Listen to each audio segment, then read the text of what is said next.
snatch it, kill it, take it. Who missed P2B? Eh? If you know you have missed P2B, raise your hand. For me, I've missed him so much. P2B has come out to answer. You know, he has not spoken for a very long time. You know, P2B's speech is a speech that you can listen, 1 hour video. You can listen to it without skipping any part. He said so many things. You know, he has kept mute for a very long time. He doesn't say anything. So he has come today to talk.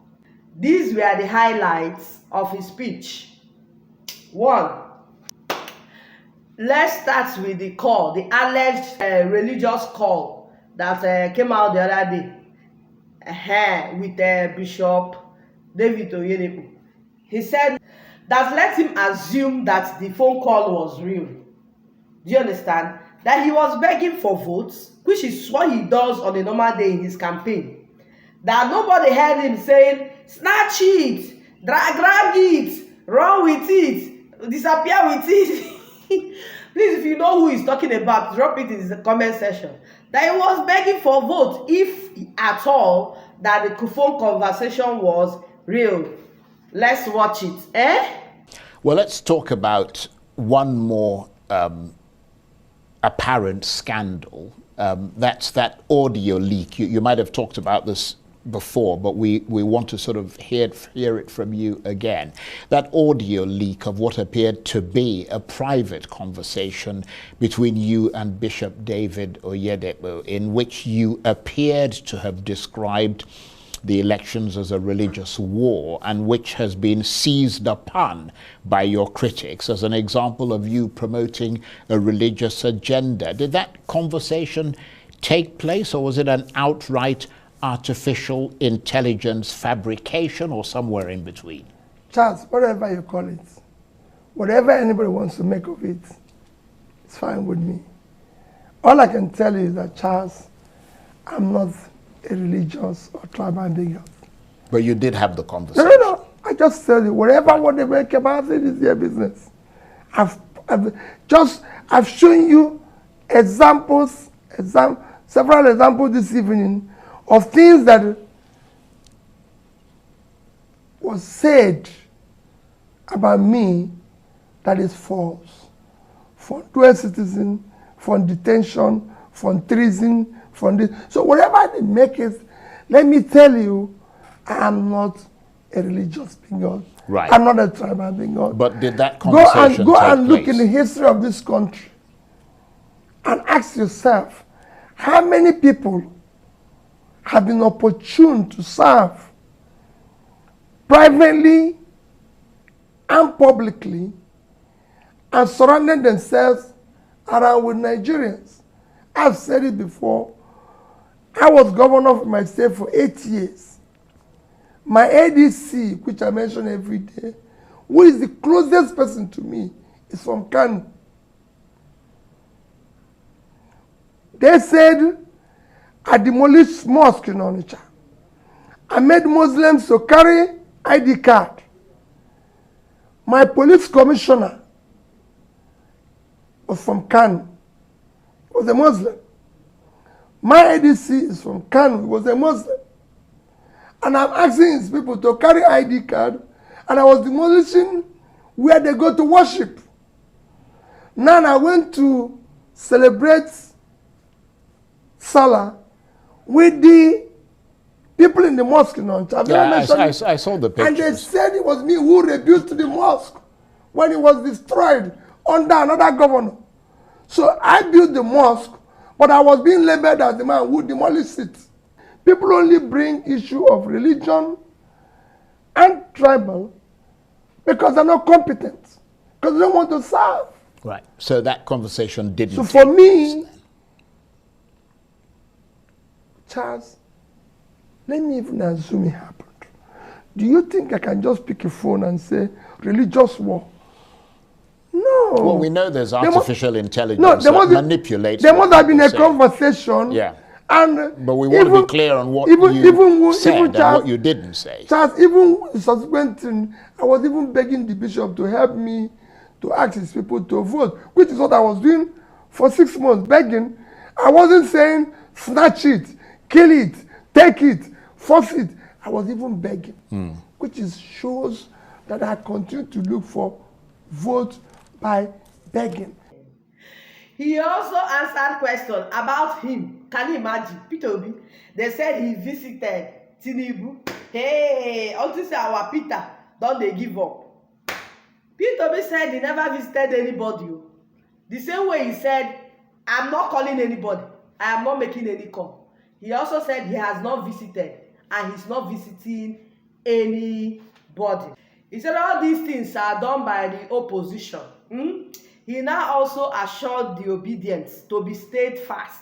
Did you know that INEC is still uploading results?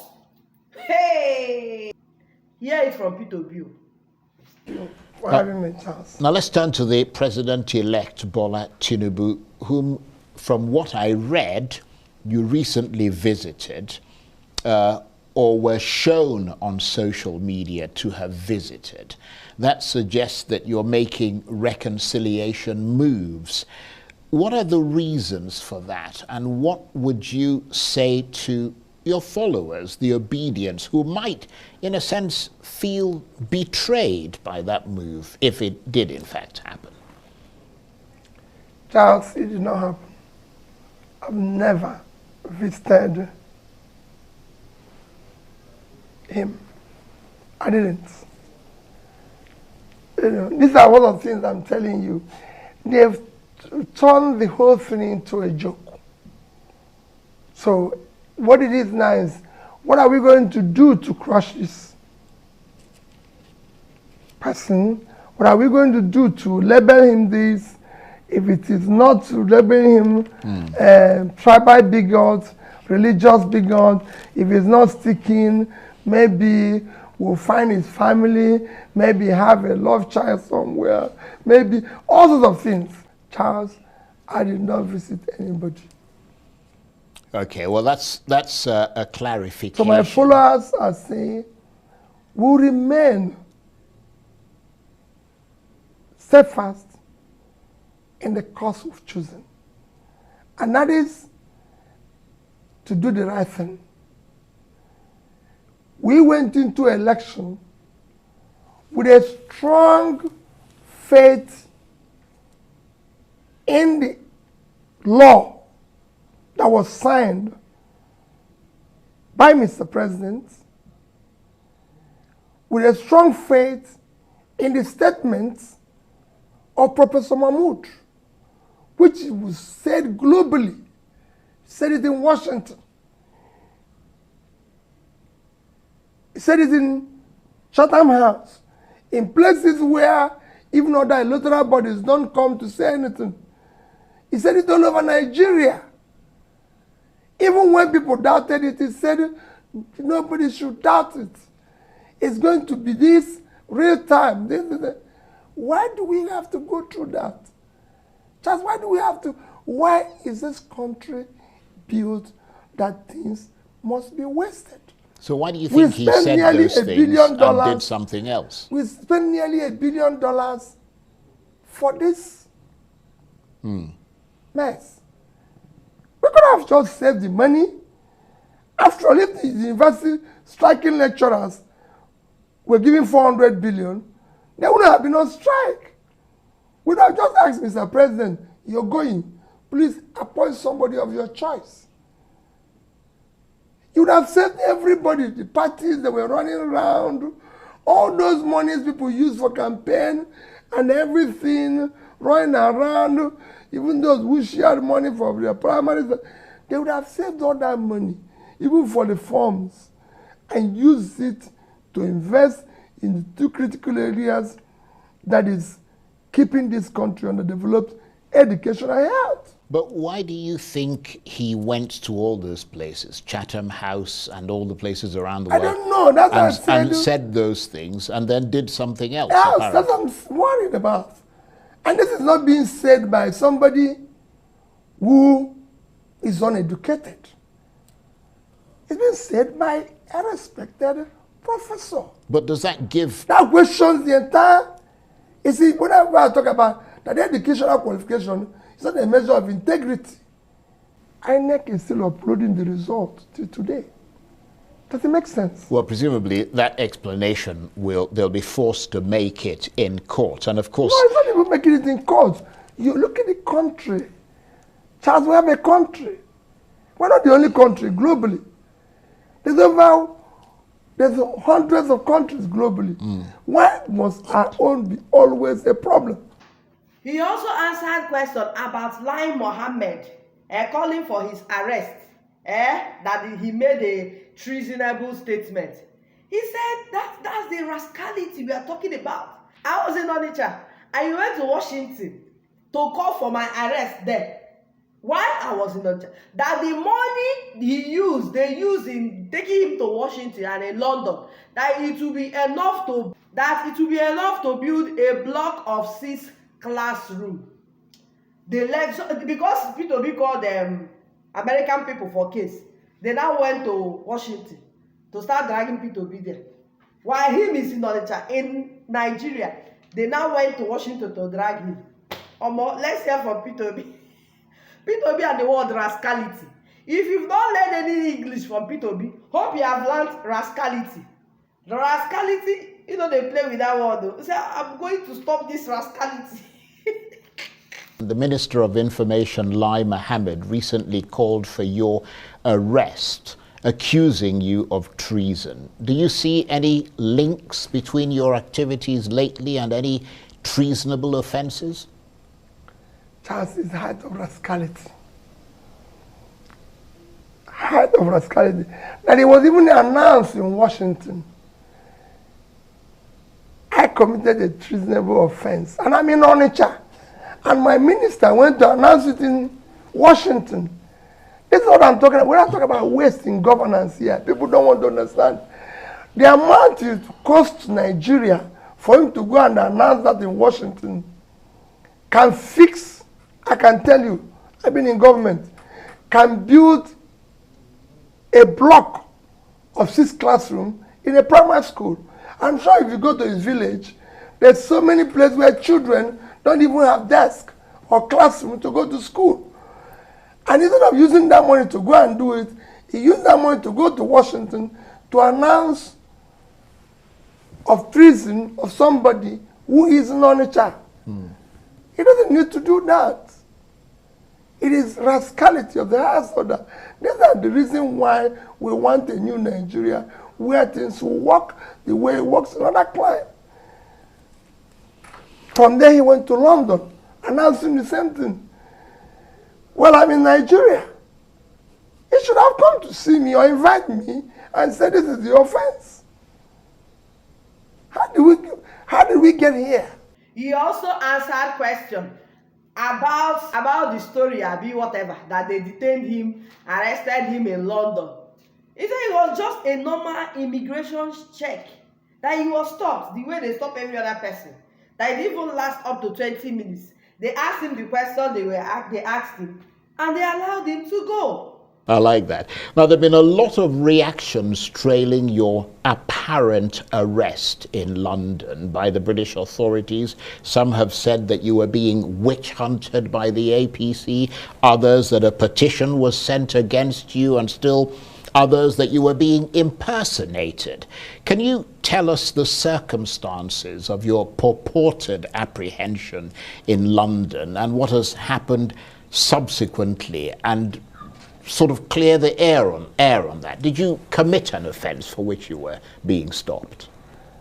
Thank you, Charles. One is, I was never arrested. I was never detained. And I did not commit any offense. I was stopped for a routine immigration check because there appears to be a duplication of my identity.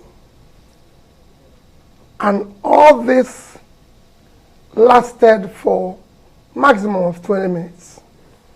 And I was treated in what I do with all due respect. Charles, I lived in the UK in the 90s, say from 1993 until 2005. I remember meeting you in London, actually, in that period. Yes. Charles, not just that I lived there, from that 1993 till now is a period of 30 years. I have never been questioned, arrested, detained in any country in the world. I've never been, even been, for any reason, found myself in any manner being questioned for any offense. I've not committed any offense. So it was a routine immigration check. And it lasted, like I said, less than 20 minutes. And I was actually given all the due respect by the border personality that interviewed me, who told me, your identity is duplicated, be careful. And actually had to walk me through the, what I can call the VIP process and everything. And I have a written document from British government. I've seen that document. Thank you. I showed it to you. Clarifying the That he situation. was never detained, and it was just a few minutes question and everything. And they were Nigerians because I arrived on British Airways. So they were Nigerians who were queuing up. Even Woods here was even worried that I was asked to just wait for a few minutes. And when that happened, I explained it to them, and they said nothing. But it's been traumatized and everything because it's me. People said I was detained, committed an offense. People said even committed several offenses and everything. Oh, his company was closed. He wasn't paying tax. Charles, for the years I lived in Britain, never have I had any day been questioned. And I can say it, my taxes, my days were duly paid. In fact, most times they have refunded me money for overpayment. I've borrowed money, I've done everything globally. Not one day did I default in any. If you find one default, then it's not Peter Obi. He also answered question about the Labour Party. He said he's still the normal Labour Party chairman, that is the Labour Party chairman. Mr. Abure, that is the Labour Party chairman. That this new one they say is the chairman, that him as a presidential candidate hasn't seen the person before. Presidential candidate never see person. So why would bother ourselves saying this one, the other one? That is the opposition that are doing all these things to cause confusion. The chairman of Labour Party is Barrister Julius Abure. That I can tell you. But you have to admit that all this wrenching, wrangling and sort of petty fights and quarrels over positions, etc. I mean, which position are they fighting for? Well, I mean, we see it virtually every day. Because television. people are paid, people are hirelings, being paid to distort facts and everything. For example, Charles, I've never met Mr. Papa. And supposedly, you can say that I'm a meaningful figure in Labour Party. I'm the presidential candidate. So, but I've not met the other party chairman, and he's not looking for me.